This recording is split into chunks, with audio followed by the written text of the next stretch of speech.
Dulu waktu kita miskin, ya susah, makan juga susah karena nggak ada makanan. Susahnya ketika kita masih miskin cuma satu kok, karena kekurangan. Tapi susahnya orang-orang yang kaya banyak harta melekat pada yang dia miliki, luar biasa. Lebih susah daripada orang miskin. Pergi kemana-mana nggak tenang, betul? Udah ngunci rumah balik lagi, udah dikunci belum? Iya, karena ketakutan, di rumah terlalu banyak yang harus dijaga. Ada yang lucu kemarin di pesawat haji, ya, ada seorang jamaah haji minta diturunkan dari atas pesawat. Kenapa? Karena ayamnya katanya belum dikasih makan. Luar biasa, mau haji masih ingat ayam. Jadi itu pelajaran ihramnya itu nggak sukses, itu manasiknya nggak sukses. Ayam saja di pesawat masih diingat, coba. Dia minta diturunkan di pesawat, ditanya oleh pramugari, kenapa Anda minta diturunkan? Ayam belum makan. Jadi ihramnya belum selesai. Karena kita ihram itu cuma pakai kain saja, upacara saja. Ihram yang sebenarnya itu lepaskan semua jahitan-jahitan, lepaskan semua ikatan-ikatan pada yang selain Tuhan. Kapanpun, dimanapun, tidak usah menunggu daftar haji. Sekarang kalian bisa bebaskan. Sekarang, tidak usah nunggu daftar, tidak usah nunggu ke sana. Di sana tuh nanti upacaranya aja pakai pakaian. Ihramnya bisa dilakukan kapan saja, di mana saja. Tidak usah daftar haji, bisa ihram. Tetapi karena kita tidak punya knowledge, ihram itu harus selalu pakai. Ingat, yang pakai kain ihram pun cuma laki-laki, perempuan gak pakai. Apa maknanya? Laki-laki itu ruhani, perempuan itu jasmani. Karena haji perjalanan spiritual, haji perjalanan ruhani, bukan perjalanan jasmani. Lucu mau haji, rendang buat 1 bulan, sambal goreng kentang buat 1 bulan, sambal goreng tempe buat 1 bulan, tarasi mawa ke sebulan. Katanya haji perjalanan spiritual, tapi sibuk dengan urusan-urusan yang bersifat materi. Coba, takut di sana susah, minum kopi, bawa kopi, sarenteng, lucu jadinya. Ya nggak apa-apa, karena yang lucu-lucu kan lucu juga kan. Nyampe sana juga lucu juga. Gak masuk ke rumahnya, bilangnya tamu Allah. Ya cuma keluyuran di luar aja, makanya kan gak disuguhin. Ya kan? Saya tidak menyalahkan itu upacara. Tetapi jangan cuma upacara. Setelah selesai melaksanakan semua ritual di sana, terjemahkan semua ritual itu ke dalam proses meniti ke dalam diri. Karena itu belum selesai. Gitu. Paham sampai sini? Mau jadi lilin kecil yang menyala? Yes. Awas. Jangan cuma mau, tapi harus dimulai dari sekarang. Mau nyanyi lagi? Nyanyi lagi. Hari ini banyak nyanyi, bergembira. Biar wajah-wajah yang susah tersenyum ini mulai tersenyum. Ya, ini itu kan udah bercahaya tuh. Ya, senyum. Dari tadi begitu nyampe di sini, gelombang kalian masih beta. Banyak ikatan, sekarang udah mulai turun nih, udah jadi alfa. Saya udah mulai ringan nih. Tadi keringetan saya, ya, udah mulai ringan nih. Brain wave-nya sudah mulai turun sekarang. Kemelekatan sudah mulai cair, ya. Cemburu sudah mulai berkurang. Itu lagunya Ebit itu, Menjaring Matahari, itu keren sekali. Ya, keren sekali. Dulu saya mengira menjaring matahari sana yang dijaring. Ini lagu sufi sebetulnya. Menjaring matahari yang mana? Jaring matahari yang di dalam dirimu, supaya kalian menjadi lilin yang bercahaya. Kabut, sengajakah engkau mewakili pikiranku? Jadi kabut itu adalah pikiran. Makanya kabut itu kadang gelap, kadang terang. Kadang gelap, kadang putih. Kadang hitam, kadang putih. Kan gitu kabut. Kadang ada, kadang tidak ada, itu pikiran. Itu keren lagu ini. Saya kira orang yang nulis lagu ini sudah belajar kitab Tantra. Karena saya belajar tentang ini justru dari kitab Tantra itu, dari Tibet. Bahwa kabut itu adalah lambang dari pikiran. Makanya ya, orang meditasi itu sebetulnya bukan membunuh pikiran, tetapi melampaui pikiran. Gimana caranya? Tahu sadar bahwa dirimu bukan pikiran. Tahu sadar kalau dirimu bukan tubuh. Dirimu adalah pengamat bagi pikiran. Makanya kalau kita sudah bisa mengamati pikiran kita sendiri, sebinal apapun pikiran, lama-lama akan lemah kekuatannya. Makanya orang yang sudah bisa mengendalikan pikiran, hidup dengan kesadaran, sudah sampai di puncaknya kesadaran, namanya Sidra Al-Muntaha, hidupnya penuh dengan berkah dan kegembiraan. Apapun yang terjadi, gak masalah. Karena hidup sudah tidak bergantung kepada hasil. Karena apa? Karakter seseorang ditentukan oleh hasil. Lihat orang, ketika gagal seperti apa, ketika sukses seperti apa. Kalau ingin lihat karakter orang, lihat kalau lagi main bola. Ya. Ketika gol masuk ke klubnya, yang didukungnya langsung cemberut. Itu karakter. Ketika bisa menggolkan ke lawan yang tidak didukungnya, sorak-sorai. Sampai TV pun dilempari asbak, saking senengnya. Jadi nggak nonton lagi. Ya kan? Nah, itu adalah karakter yang masih berubah dengan hasil. Saya yakin ya, kita selama ini hidup dalam dimensi itu.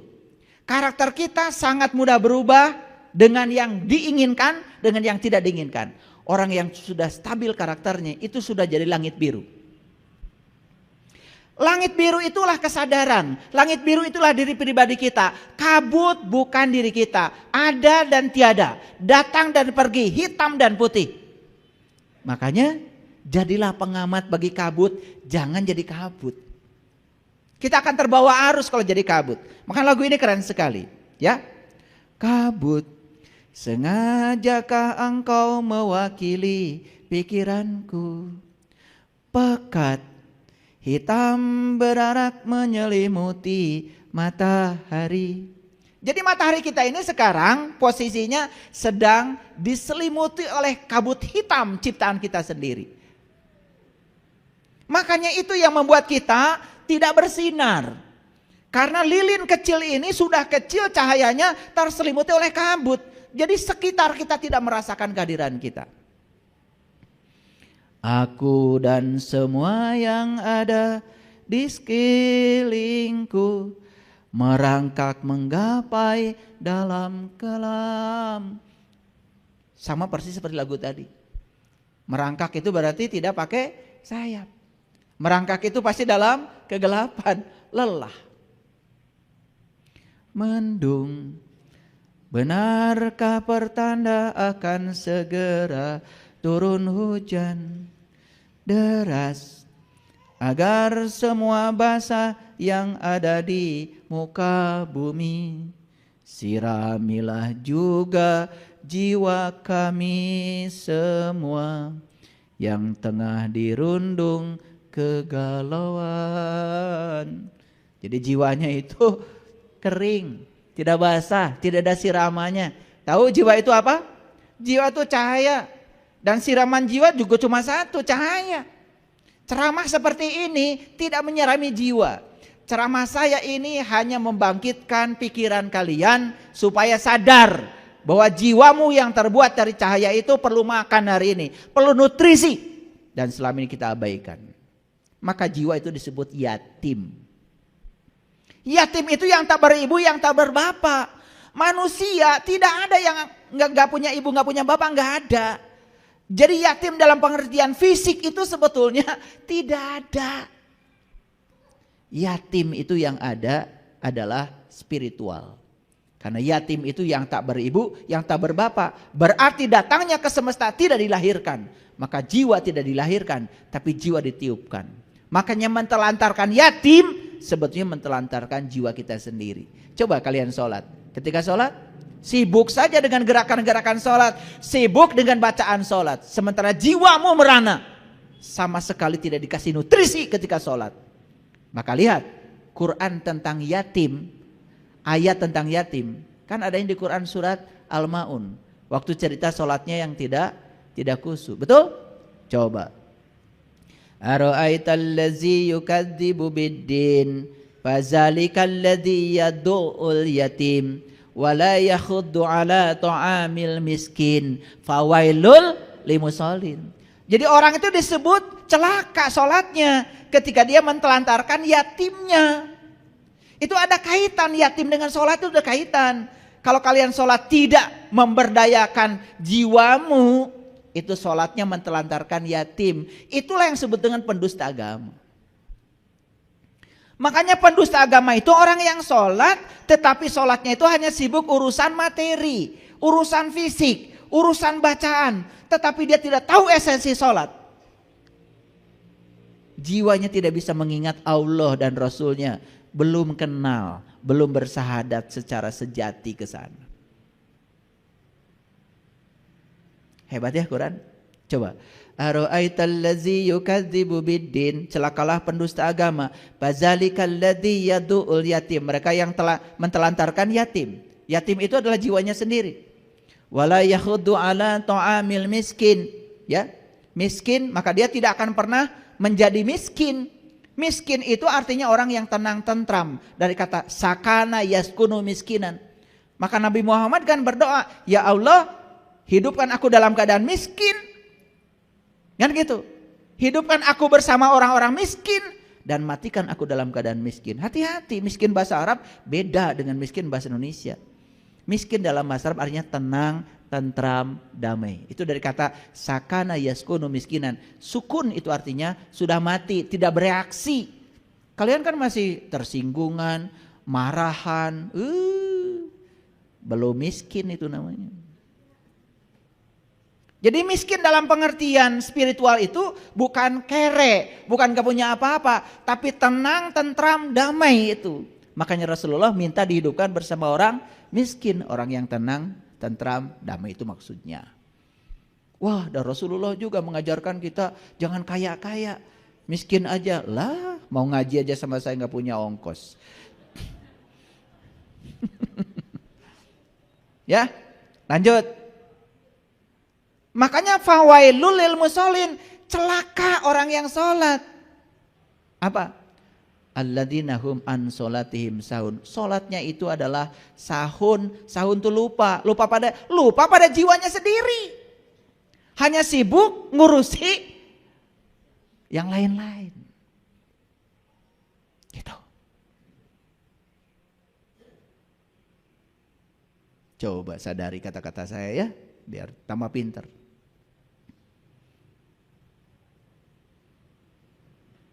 Tahu sekarang pendusta agama siapa? Yang mentelantarkan yatim, yang mentelantarkan jiwanya sendiri. Kalau jiwanya sendiri ditelantarkan, otomatis dia juga tidak akan punya cinta kasih, tidak peduli pada orang lain. Siapa di dunia ini manusia yang selalu bersama ibu bapaknya? Ya pasti ibu bapaknya akan meninggal dong, betul nggak? Dan yatim selama ini selalu berfokus ke sana. Iya. Sampai ada yang minta zakat ke saya, ayah saya yatim. Padahal dia pengusaha, karena bapak ibu saya sudah tidak ada, minta sumbangan. Itu kan kegagalan memahami yatim. Ya. Ya saya bilang iya aja, kamu itu memang yatim. Setiap hari mentelantarkan jiwamu sendiri. Makanya saya sumbang, tapi bukan duit. Ikut pelatihan biar tahu cara merawat jiwanya sendiri ya. Oke, lanjut dulu. Ini terminologi sederhana yang selama ini salah kita memahami. Maka di Quran Allah mengatakan innal munafiqina yukhadi'una Allah wa huwa khadi'uhum wa idza qamu ila shalah qamu kusala yura'unan nas wala yazkurunallaha illa qalila. Sesungguhnya orang munafik itu adalah orang yang suka menipu Allah. Siapa yang menipu Allah? Itu yang mentelantarkan jiwanya. Sehingga pada saat dia itu sedang sholat, jiwanya itu tidak memanunggal bersama Allah dan Rasulnya. Itu menipu Allah. Maka di Quran dikatakan wa iza qamu ilas shalah qamu kusala. Dia sering sholat tapi sholatnya kusala. Kusala sudah jadi bahasa Sunda, keselan. Hayang buru-buru angges. Mun imam maca panjang, aduh imamna panjang ting. Makanya mau taraweh aja muter ya, cari imam yang paling pendek. Itu namanya kusala, keselan. Karena tidak bisa merasakan enaknya sholat. Yang lucu kalian tidak pernah mencari ilmunya, itu saya tuh aneh. Yang kedua, yura'unan nas. Dia suka sholat tapi sholatnya ria. Yang ketiga, wala yazkurunallaha illa qalila. Dia tidak bisa mengingat Allah dalam sholatnya kecuali sedikit. Yang sedikit saja ingat Allahnya itu munafik. Ini kalian yang gak ingat sama sekali. Gelarnya apa? Saya gak tahu, belum menemukan di Quran. Karena yang munafik itu yang ingatnya sedikit. Nah yang model-model kalian yang gak ingat sama sekali, gak tahu itu, gak ada gelarnya di Quran. Cari aja nanti, kali aja ketemu, kasih tahu saya. Ya, roda zaman menggilas kita, terseret tertati-tati. Sungguh hidup terus diburu, berpacu dengan waktu. Coba lihat orang, semuanya dulu buru-buru, pengen buru-buru kaya, pengen buru-buru pintar, pengen buru-buru selesai, pengen buru-buru nyampe. Hanya menikmati perjalanan dari rumah ke tempat ngaji aja gak ada waktu. Pengen buru-buru nyampe, makanya nyolot ke orang, merasa diri paling penting. Sehingga kita itu tidak pernah hadir.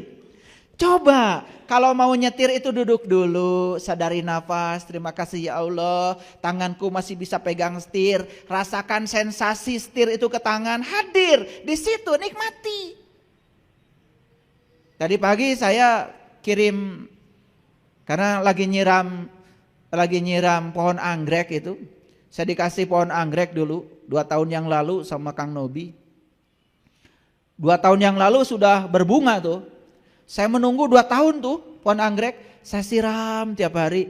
Ya, alhamdulillah hari ini dia keluar bunganya indah sekali. Dan saya tadi foto, saya kirim ke semua grup. Pelajarannya cuma satu. Lihatlah pohon anggrek. Tidak pernah terburu-buru. Tapi juga selesai. Karena alam selalu mengajarkan untuk tidak terburu-buru tapi selesai. Karena alam sedang mengajarkan kepada kita nikmati setiap prosesnya. Kita selalu berfokus pada hasil. Saya kemarin bicara itu di proyek sana di Jelekong. Saya cuma bicara begini. Proyek ini jadi akan saya tinggalkan mati. Proyek ini tidak jadi akan saya tinggalkan mati. Terus apa pentingnya bagi saya jadi tidak jadi? Yang paling penting hari ini saya berkontribusi apa pada proyek ini. Maka saya gak pusing. Gak pusing. Itu bedanya kalian dengan saya. Main lihat saya tenang aja walaupun saldo negatif, pembangunan jalan terus. Gak pernah pusing saya. Yang negatif itu saldo saya, saldo Allah mah gak pernah negatif tanpa batas. Makanya kalau apa-apa jangan berfokus pada yang ada pada diri kita. Berfokus pada yang ada pada dirinya Allah. Hari ini saya ajak kalian. Besok kita tamasya ke Bali. Kalau berfokus pada rekeningmu hari ini. Duit dari mana? Betul? Tapi kalau berfokus pada Allah. Yes, pasti saya akan berangkat. Pasti berangkat. Itulah bedanya. Ini soal sudut pandang nih. Soal sudut pandang. Begitu salah menggunakan pikiran, salah meresonansi semua potensi yang ada di semesta. Akibatnya semua potensi-potensi itu tidak sempat kita sentuh dengan getaran kita. Hati-hati, makanya nanti belajar ya. Belajar the power of now. Belajar mindfulness. Karena kita ini hebat sebetulnya. Kita ini hebat. Cuman kita tidak tahu hebatnya kita. Karena selama ini kita salah memperlakukan diri kita sendiri. Lalu kita digilas oleh zaman. Apa yang terjadi? Terseret, tertati-tati. Hidupnya selalu diburu. Coba lihat. Sudah jelas jalan macet masuk dari sini. Dari kanan. Yang dari sana itu tersendat. Nih yang masuk dari sini pakai peci juga habis sholat. Antri saja tidak bisa, menunggu saja tidak bisa. Maaf ya, kalian tuh pakai sepeda motor, pakai kerudung kayak gini. Saya perhatikan, saya tuh di sini mengelus dada, kasihan.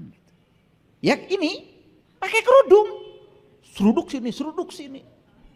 Dari sana mobil tidak jalan. Kalau nggak pakai kerudung sih, nggak pakai identitas, saya mungkin tidak masalah. Kamu tuh pakai identitas. Maaf ya, kesel saya. Ini terpaksa diomongkan ya, mumpung ada barangnya. Karena saya tuh nggak mau ngomongin orang. Saya kalau ngomongin setan aja, setannya saya undang. Kayak saya nggak pernah membicarakan. Ya kalau kita ngomongkan setan di belakang dia, kan kita dosa dong. Berarti kita gibah membicarakan setan. Makanya kalau saya membicarakan setan, setannya saya undang. Tanya murid-murid saya kalau mau bicara setan pun saya undang setannya. Iya, pakai kacamata, iya, pakai kerudung, pakai peci, pada hadir. Makanya saya enak ngomongnya, kan di depan dia. Jadi saya tidak gibah. Iya. Saya mau ngomongin Firaun aja, saya hadirkan Firaunnya. Iya. Makanya saya nggak pernah punya dosa, nggak pernah menggibah. Kan banyak yang ngomong, oh dulu Firaun, itu gibah. Kalau saya enggak, Firaunnya saya datangkan dulu. Saya tanya dulu, saya jelaskan Firaun itu yang suka membunuh anak laki-laki hidup-hidup dan membiarkan anak perempuannya tidak dibunuh, kan gitu. Itu definisi Firaun versi Quran. Laki-laki dibunuh, perempuan dibiarkan hidup. Itu Firaun. Laki-laki itu lambang rohani. Rohani itu adalah dirimu, diri sejatimu. Gak pernah diurus, gak pernah dikasih nutrisi, ditelantarkan.